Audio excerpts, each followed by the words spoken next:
Good evening, dear all.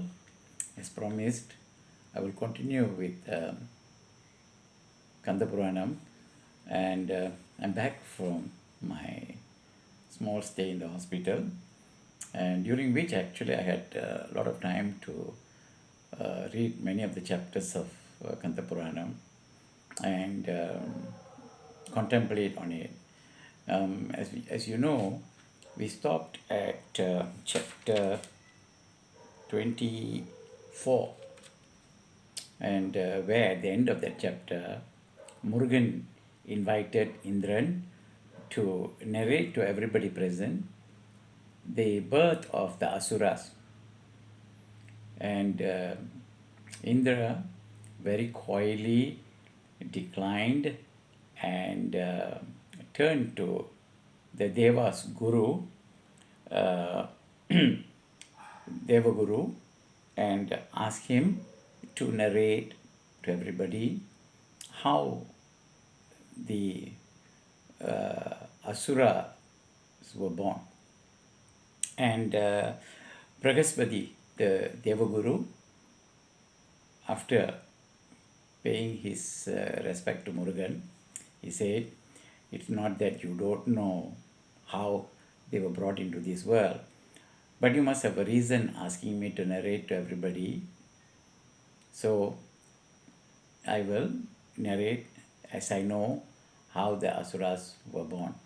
So he said,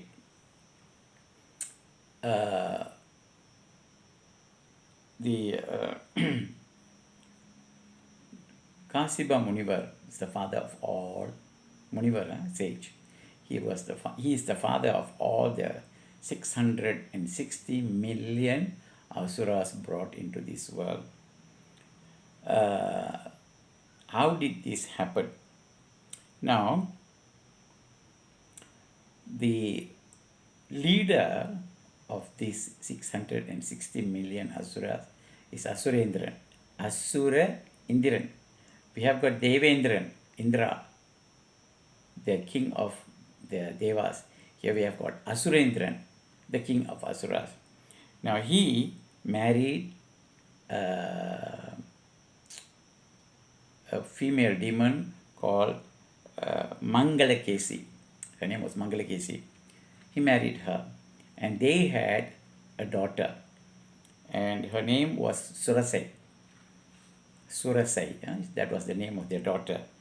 Now, as the tradition of the day, all the demons, they went to the like Devaguru. We had Arakar Guru, that means the teacher, the preceptor of their demons.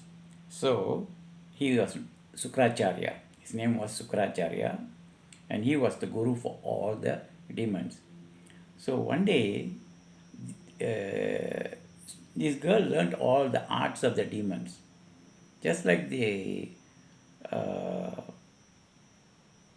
normal citizens. They go to a Gurukulam, they learn, and then you have got the Kshatriya children going to Kshatriya Guru and learning from him. Here, the Asuras, they went to Asura Guru Sukracharya, and this girl was educated by him.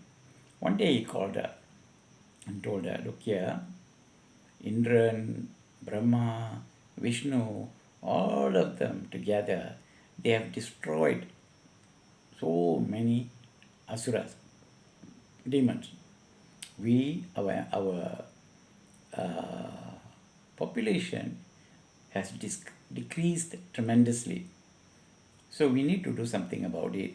And I think you are the best person to do the job. Now what I want you to do is," she has learned the art of Maya, mysticism, and she can take any form she likes. She can create illusions around her. So he told her, "You take the form of the prettiest girl on earth. Even Mahalakshmi should not match you. Take that kind of a form and go and seduce this Kasiba Muni, sage Kasiba, who was actually meditating in the forest. So that's what you have to do. And the children born to both of you, Kasiba Muni, who is a great sage, and you, Maya, will be the future leaders of the Asuras. Go and do it. So she goes to her parents, Asurendran and her mother, got their blessings. Then she got Sukracharya's blessing, and she embarks on this important mission given to her by her guru. So, and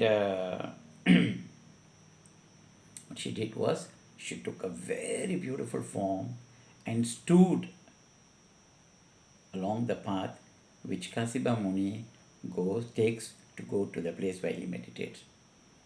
As he was passing by, his eyes fell upon her. Immediately, he lost all sense of what he was doing. He approached her and asked her, "You look like an Apsaras." Apsaras means, a divine being. And I've never seen you before. Who are you? She smiled and she said, "My name is Maya. I was just passing by this jungle. You are a man of spirituality. Don't let me spoil your spiritual mission. You go on and go to the place and meditate." And you know what he replied? He said, "All my meditation all this while is to meet someone like you. And today you are in front of me. This must be the result of my meditation. Come, let's get married."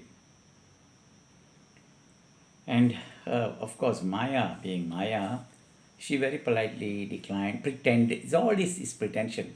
She pretended to politely decline, and they had a long chat. Finally, she agrees. And she created a very beautiful scenery and a beautiful cottage in the middle of the forest. All this is Maya.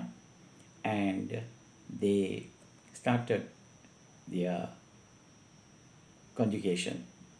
Now, it took place after sunset during the first jamam.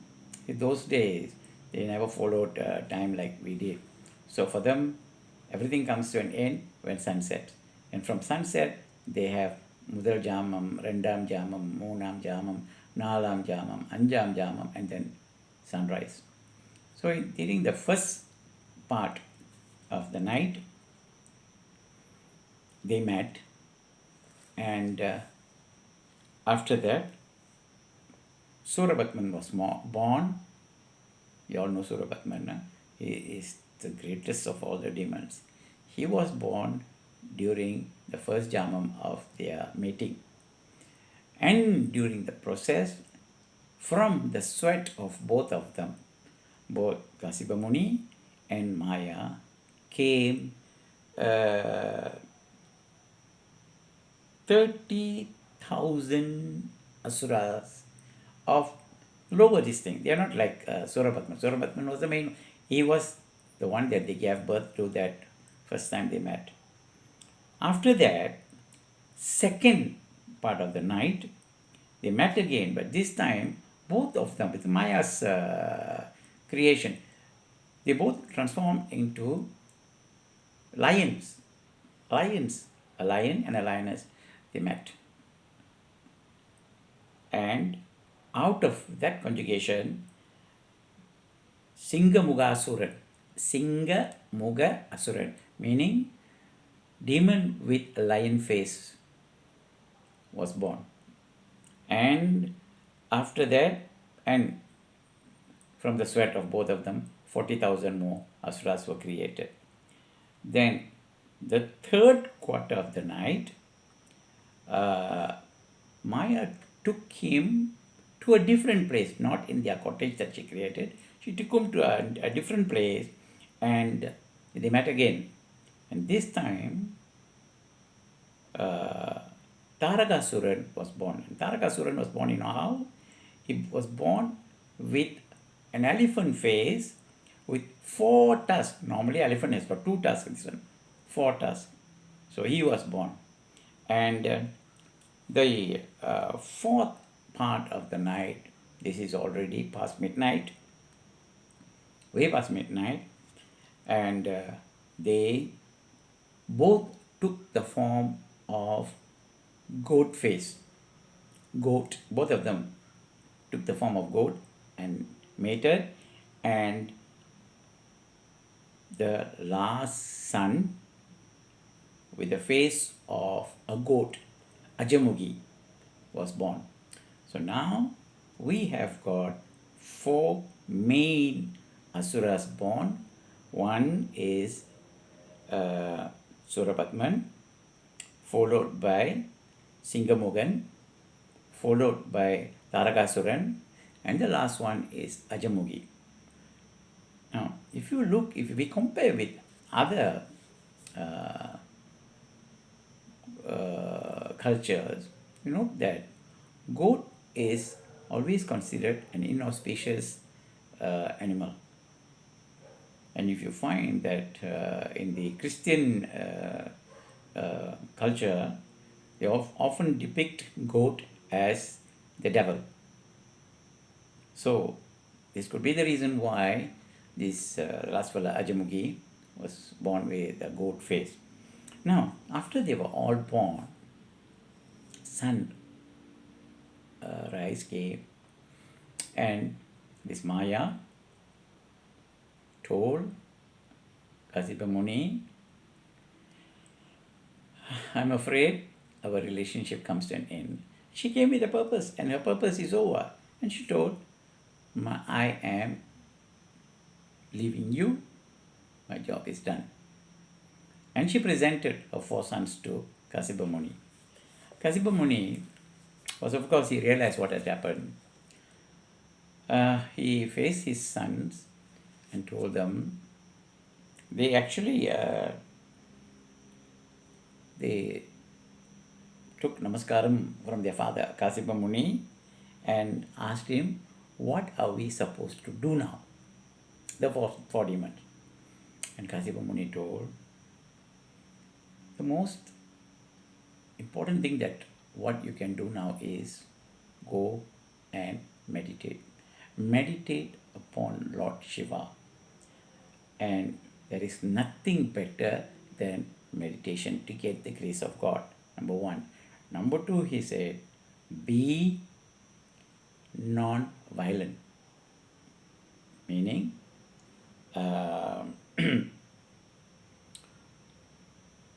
ahimsa, practice ahimsa. Do not hurt any being. Don't be violent, don't hurt anybody. And third, he said, never bring harm to anybody. Don't bring harm to anybody. Your lives will be wonderful.